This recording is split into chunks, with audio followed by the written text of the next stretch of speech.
Guys welcome back to Exemplar CH. Friends नमस्कार, good evening. जैसा कि कल वीडियो आपको मिला होगा ऑनलाइनर ऑन शेक्सपियर, उसी को आगे बढ़ाते हैं आज। लाइक शेयर करना मत भूलिएगा। चलिए शुरू करते हैं फटाफट। लाइनर कह रहे हैं आज का question number 1, A.W. Pollard is the author of the book Shakespeare's fight with the periods. अब देखिए, कह रहा है कि ये एक बुक है जो लिखा गया है A.W. पोलार्ड के द्वारा। फ्रेंड्स आपको बताया था ये 1917 में यह बुक पब्लिश होता है। एक क्रिटिकल बुक है ऑन विलियम शेक्सपियर, ठीक है, A.W. पोलार्ड के द्वारा। क्वेश्चन नंबर 2 थोड़ा सा अजीब है, आपको देखना चाहिए। कह रहा है कि Matthew Arnold complained about Shakespeare's language in the following manner, यानी निम्नलिखित ढंग से उन्होंने शिकायत किया है शेक्सपियर के लैंग्वेज को लेकर के। किसने? मैथ्यू अर्नोल्ड ने, ठीक है। चलिए क्या बोलते हैं, कह रहा है कि you may find men since in some of his greatest tragedies. कह रहा है कि उनके ग्रेटेस्ट ट्रेजेडी में से कुछ सीन्स को आप वो पा सकते हैं। अगर एग्जाम्पल स्वरूप कहें तो किंग लियर को लेकर के एग्जाम्पल दे रहे हैं मैथ्यू अर्नोल्ड। कह रहे हैं कि where the language is so artificial. कह रहा है कि उनकी जो लैंग्वेज है ना फ्रेंड्स, बहुत ही आर्टिफिशियल है। आर्टिफिशियल मतलब बनावटी है। सो क्रियोसली टॉर्चर्ड, इसका मतलब है कि बड़ा विचित्र रूप से विकृत है। एंड सो डिफ़िकल्ट, और बहुत ही कठिन है। विलियम शेक्सपियर की भाषा की बात कर रहे हैं Matthew Arnold. That every speech has to be read 2 or 3 times। कह रहा प्रत्येक स्पीच को 2 या 3 टाइम पढ़ना पड़ता है। क्या करने के लिए? Before its meaning can be comprehended, यानी इनके अर्थ को समझने के लिए। ये तो हकीकत है फ्रेंड्स, इनके जितने भी कोट्स देखा जाए ना, बड़े अच्छे से पढ़ना पड़ता है, तब समझ में आता है कि किसका कौन सा कोट्स है। तो कह रहा है कि यानी उनके अर्थ को समझने से पहले कम से कम उस स्पीचेस को 2 या 3 बार पढ़ना पड़ता है। इतना कठिन, बनावटी और विचित्र रूप से विकृत है, ऐसा मैथ्यू अर्नोल्ड ने शिकायत करते हुए विलियम शेक्सपियर के लैंग्वेज के बारे में बोले हैं। तो ये इंपॉर्टेंट होगा, पूछा जा सकता है ऐसे question. She loved me for the dangers I had passed and I loved her that she did pity them who are she and I here. तो कह रहे हैं कि आप बता दीजिए कि यहाँ पर सी किसके लिए आया है और आई किसके लिए आया है। तो आपको बता दें ये डेस्टिमोना है सी के लिए, और आई के लिए ओथेलो। अर्थात ये लाइन जो बोला गया है फ्रेंड्स, ओथेलो से बोला गया है। सबसे पहले एक्ट की बात कर लेते हैं। एक्ट फर्स्ट में और सीन 3 में, यानी एक्ट फर्स्ट सीन 3 में ओथेलो के द्वारा बोला गया है डेस्टिमोना को लेकर के। क्या बोलते हैं, उनके अर्थ को देखते हैं। सबसे पहले कह रहा है कि she loved me for the dangers, यानी वो मुझसे प्यार करती थी। किसके लिए? खतरों के लिए, यानी खतरों के लिए वो मुझसे प्यार करती थी। आई हैड पास्ट, कौन से खतरों के लिए? जिनसे मैं गुजरा था, यानी जिन खतरों से मैं गुजरा था उससे वो प्यार करती थी, ठीक, उसके लिए प्यार करती थी। एंड आई लव्ड हर, और मैं उससे प्यार करता था। That she did pity them, क्योंकि वो उन खतरों से क्या करती थी? दया करती, उन खतरों पर दया करती थी, ठीक है, उन खतरों पर दया करती थी, इसलिए मैं उससे प्यार करता था। ऐसा लाइन जो बोला गया है फ्रेंड्स, वो ओथेलो के द्वारा बोला गया है डेस्टिमोना को संदर्भित करते हुए, ठीक है। क्लियर हो गया? एक्ट फर्स्ट सीन 3 में। आई होप समझ में आ गया हो। बढ़ते हैं नेक्स्ट क्वेश्चन की ओर। विथ दिस की बोले तो सोनेट की बात कर रहे हैं। ये विलियम वर्ड्सवर्थ की लाइन है। शेक्सपियर अनलॉक्ड हिज हार्ट, यानी इस कुंजी से, इस चाबी से उन्होंने अपने दिल के राज को खोले हैं। विलियम शेक्सपियर के बारे में बोल रहे हैं, विलियम वर्ड्सवर्थ ऐसा बोलते हैं। और ये लाइन जो लिया गया फ्रेंड्स, आपको बता दें, स्कॉर्न नॉट द सोनेट। एक इनका सोनेट है, स्कॉर्न नॉट द सोनेट, यानी उन लोगों के लिए प्रहार है जो नफरत करते हैं सोनेट से। फ्रेंड्स ये लिखा गया है 1827 में बाय विलियम वर्ड्सवर्थ, ठीक है। और इसमें शेक्सपियर को लेकर के इन्होंने बोला है कि with this key sonnet Shakespeare unlocked his heart. Done. Shakespeare is renaissance playwright. तो कह रहे हैं कि पुनर्जागरण काल के प्ले राइट रहे हैं, नाटककार रहे हैं विलियम शेक्सपियर। नेक्स्ट है कि how poor are they have no patience. वे कितना गरीब हैं जिनके पास पेशेंस नहीं होता है। वे कितना गरीब होते हैं जिनके पास धैर्य नहीं होता है। What wound did every heal but by degrees. कौन सा उसका घाव है, कौन सा ऐसा घाव है जो क्या हुआ है, जो ठीक नहीं हुआ है सिवाय धीरे धीरे। अब ऐसा थोड़ा है कि कोई घाव हो और जल्दी से ठीक हो जाए, डिग्रीज में धीरे धीरे ही सही हुआ है, यानी कोई ऐसा घाव नहीं है जो सही नहीं हुआ हो, लेकिन धीरे धीरे, सिवाय धीरे धीरे के। ठीक है। In the play Othello spoken by Iago, ये जो ओथेलो से फ्रेंड्स यागो जो कैरेक्टर है उसके द्वारा यह बोला गया है। ठीक है, चलिए बढ़ते हैं आगे। To whom Shakespeare has depicted better than the Roman writers in Julius Caesar and Coriolanus. तो सबसे पहले आपको बताते हैं जूलियस सीजर और कोरियोलानस जो है फ्रेंड्स, यह रोमन प्लेज हैं। ठीक है, रोमन प्लेज हैं बाई शेक्सपियर। तो कह रहा है कि टू whom माने किसको शेक्सपियर है डिपिक्टेड, शेक्सपियर ने चित्रित किया है, बेटर मैंने सबसे अच्छा, देन द रोमन्स राइटर, यानी रोमन्स राइटर की अपेक्षा किसको सबसे बेहतर बताया है जूलियस सीजर और कोरियोलानस में, तो वो है द रोमन्स को, यानी रोम के नागरिकों को और रोमन राइटर से बेहतर बताया है विलियम शेक्सपियर ने जूलियस सीजर एंड कोरियोलानस में। Done. Let not the royal bed of Denmark be a couch for luxury and damned incest, this line said by ghost in Hamlet. यह लाइन Hamlet के घोस्ट जो है ओल्ड हैमलेट, उसका जो घोस्ट है उसके द्वारा बोला गया है। Let not the royal bed of Denmark, इसका मतलब यह है करेक्ट डेनमार्क के शाही बिस्तर को विलासिता, यानी लग्जरी माने विलासिता, और शापित, डैम्ड माने शापित जो अनाचार है, ठीक है, जो अनाचार है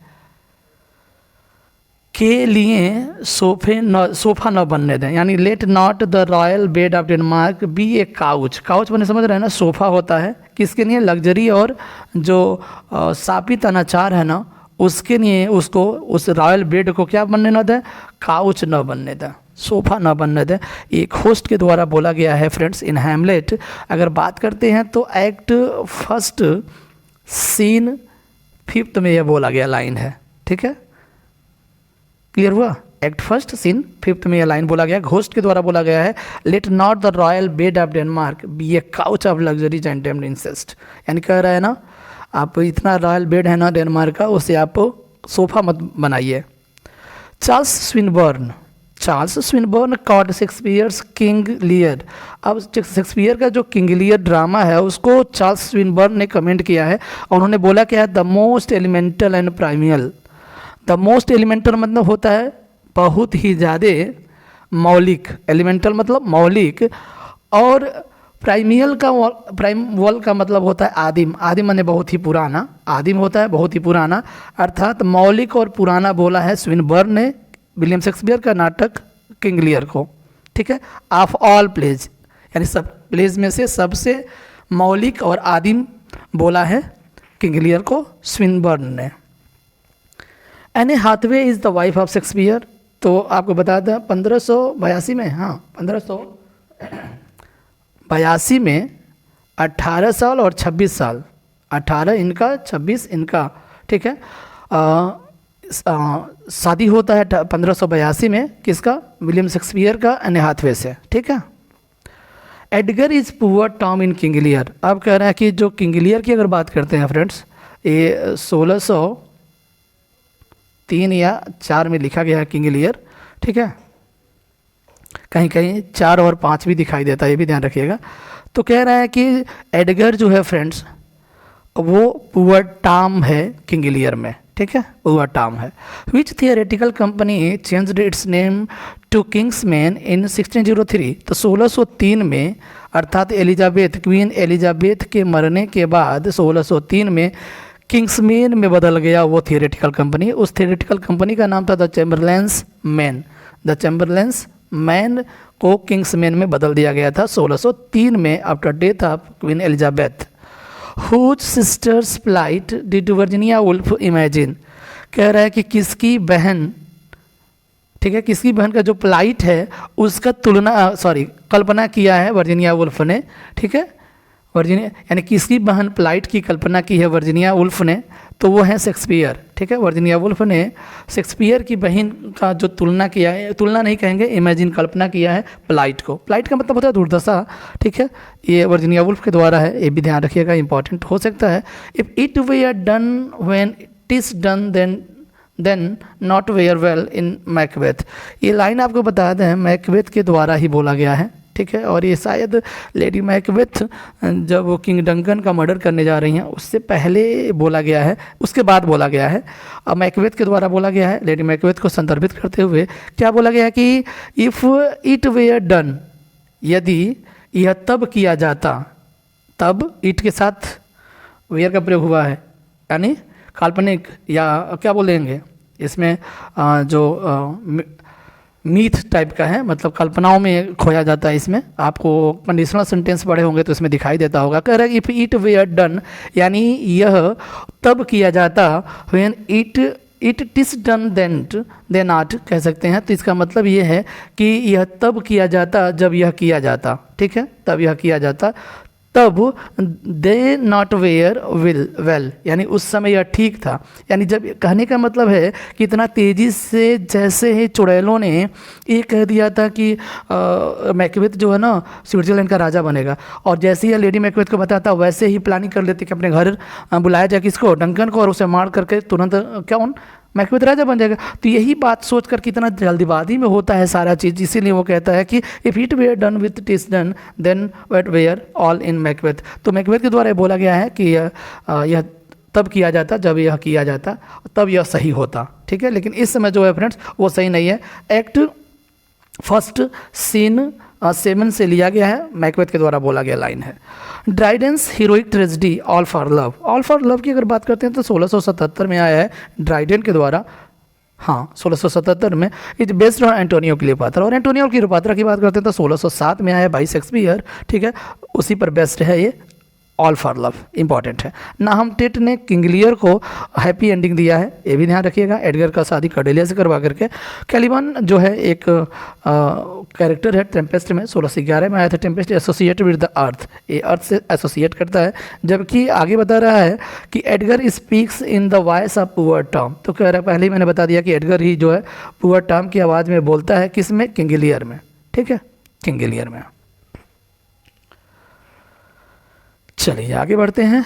फॉलस्टाफ appears in Henry fourth part 1 and the merry wives of Windsor. तो कह रहा है फॉलस्टाफ, मैंने कल का भी जिक्र किया था, हेनरी फोर्थ पार्ट 1 में दिखाई देता है, जबकि मेरी वाइफ ऑफ विंडसर, अर्थात दोनों, अगर आपको बता दें 1597 में दोनों प्लेस लिखे जाते हैं, ठीक है। और फॉलस्टाफ जो है उसमें कैरेक्टर है हेनरी फोर्थ, सबसे पहले आया है हेनरी फोर्थ में ही कि जो क्वीन एलिजाबेथ ने, कल मैंने जो क्वेश्चन दिया था कि क्वीन एलिजाबेथ ने फॉलस्टाफ को लव में दिखाने का निवेदन किया था, तो तब जाकर के Merry wives of Windsor William Shakespeare ने लिखा था, ठीक है। दोनों 1597 में, पहले Henry fourth, after that Merry wives of Windsor. आगे बढ़ते हैं। Lear is associated with the reason in madness, कह रहे हैं कि पागलपन में जो तर्क होता है, तर्क के साथ वो एसोसिएट करता है King Lear. Hamlet is associated with the to be और नॉट टू बी, आपको पता ही है टू बी और नॉट टू बी। आगे कह रहा है the phrase he needed not the spectacles of books to read nature, ये लाइन थोड़ा सा इंपॉर्टेंट है, ध्यान रखिएगा। He needed not the spectacles of books to read nature is from Dryden's and essay of dramatic poesy, this phrase refers to Shakespeare. Actually ये जो phrase है friends, ये शेक्सपियर को रेफर किया गया है, इसलिए इंपॉर्टेंट हो जाता है, लिखा गया है ड्राइडेन के द्वारा, और एसे ऑफ ड्रामेटिक पोएजी से लाइन लिया गया है। तो लाइन क्या है, he needed not the spectacles of books to read nature, अर्थात प्रकृति को पढ़ने के लिए उसे किताबों के चश्मे की ज़रूरत नहीं है। प्रकृति को पढ़ने के लिए उसे किताबों के चश्मे की ज़रूरत या आवश्यकता नहीं है, ये उसे आया है शेक्सपियर के लिए। इंपॉर्टेंट लाइन है, ध्यान रख सकते हैं। It is believed that Shakespeare was found guilty of deer poaching in the garden of Thomas Lucy। मैंने कल भी इसको चर्चा किया था कि जो निकोलस रो हैं फ्रेंड्स, निकोलस रो हैं, उन्होंने अपने माना जाता है जो फर्स्ट बायोग्राफी है विलियम शेक्सपियर का 1709 में आया था, तो उसमें इन्होंने बताया था कि जो विलियम शेक्सपियर है ना, वो थॉमस लूसी के गार्डन से डियर पोचिंग का काम किया करते थे। Between what time periods did William Shakespeare being a successful career in London as an actor. तो कह रहा है कि शुरुआत में जब वो आए थे लंदन तो 1585 से लेकर के 92 तक वो एज ए एक्टर के रूप में काम किए, लेकिन सफलता हासिल नहीं हुआ एज एक्टर, ठीक है। लेकिन 1585 से लेकर के 92 के बीच में आपको डुम्ड पीरियड भी माना जाता है, मतलब कुछ खास नहीं इस दौरान लिखे थे, और उन्होंने अपना एक्टिंग का काम किया था इस दौरान 1585 से लेकर के 92 तक, डन। और reaching London in 1587 Shakespeare join Burbage company of actors. तो 1587 में जैसे ही पहुंचते हैं लंदन तो उन्होंने Burbage company of actors join कर लेते हैं। How is Sam Wanamaker? Sam Wanamaker जो है फ्रेंड्स एक आपको बताया था जब 1613 में जब मॉडर्न ग्लोब जो है ग्लोब थिएटर जल गया था तो मॉडर्न ग्लोब थिएटर का इन्होंने कल्पना किया था connected with the Shakespeare. It was his vision to rebuild the Globe. उन्होंने स्वप्न देखा था कि मॉडर्न ग्लोब थिएटर उन्होंने खोलना था, ऐसा बताया जा रहा है। तो सैम वानावाकर जो है उससे संबंधित है। Shakespeare retired to Stratford on Avon. तो जहाँ रिटायर हुए वो स्ट्रैटफोर्ड ऑन एवन में। How many characters die during the course of the play Hamlet? तो कितने लोग मरते हैं हेमलेट में? तो वो कह रहा है 8 लोग मरते हैं। किस में? हेमलेट प्ले में। In Shakespeare's tragedy Shakespeare is not destiny. तो कह रहे हैं शेक्सपियर के जो ट्रेजिडीज है ना और शेक्सपियर उसका जो थीम है एक तरह से character is not destiny but there is character and destiny. कह रहे हैं कि कैरेक्टर जो है वो डेस्टिनी नहीं है बल्कि कैरेक्टर और डेस्टिनी दोनों हैं। ऐसा जो रिमार्क किया वो निकोल ने किया है। ठीक है, शेक्सपियर के ट्रेजिडी के बारे में किसने बोला है? रिमार्क किया है निकोल ने। If music be the food of love play on twelfth night से लिया गया लाइन है और यह बोलता है कौन? ओरसिनो बोलता है। इलिया का जो राजा रहता है फ्रेंड्स ट्वेल्थ नाइट से लिया गया है। 1601 या 1602 में लिखा गया है। मैच्योर कॉमेडी में से एक है Twelfth Night. Chronological order of Shakespeare's major tragedy. तो हुक्म इसको बोलते हैं, हुक्म बोलते हैं, सबको पता है। Hamlet, Othello, King Lear and Macbeth. इसको अगर बात करते हैं तो 1599 से 1601 की बात कर लेते हैं। 1602 और 3 में हम ओथेलो आया था। 1603 और 4 में किंग लियर आया था और 4 और 5 या 6 में लगभग मैकबेथ को बोला जाता है। Blank verse is mostly used by Shakespeare in his plays. तो ये सबको पता है कि विलियम शेक्सपियर के बेसिकली जितने भी प्लेज है उसमें ब्लैंक वर्स ही यूज़ किया गया है। Shakespeare sonnets are in the form of 3 quarters 1 rhyming couplet. तो कह रहा है कि 3 क्वार्टर्स और एक कपलेट्स में बटा होता है। A B C D E F G. तो जो जी है वही कपलेट है। ठीक है, ध्यान रखिएगा। The early plays of Shakespeare were written between 1595। तो कह रहा है कि 1589 से लेकर के 1595 के बीच में बेसिकली जो अर्ली प्लेज हैं वो लिखे गए हैं। It is said that Shakespeare based his Julius Caesar on certain incidents of his era. ये ध्यान रखिएगा, ये इंपॉर्टेंट है। शेक्सपियर का जो जूलियस सीजर है फ्रेंड्स वो बेसिकली किस इंसिडेंट पर, अपने इंसिडेंट पर लिखा गया है, वो है the rebellion of the Duke of Essex. Julius Caesar की मैं बात कर रहा हूँ, इस पर बेस्ड है। ठीक है, इस इंसिडेंट पर, the rebellion of the Duke of Essex. आगे बात करते हैं जॉर्ज बर्नार्ड शॉ। आपको पता है एक मॉडर्न ड्रामेटिस्ट रहे हैं George Bernard Shaw. Arms and the Man and Superman आप पढ़े होंगे।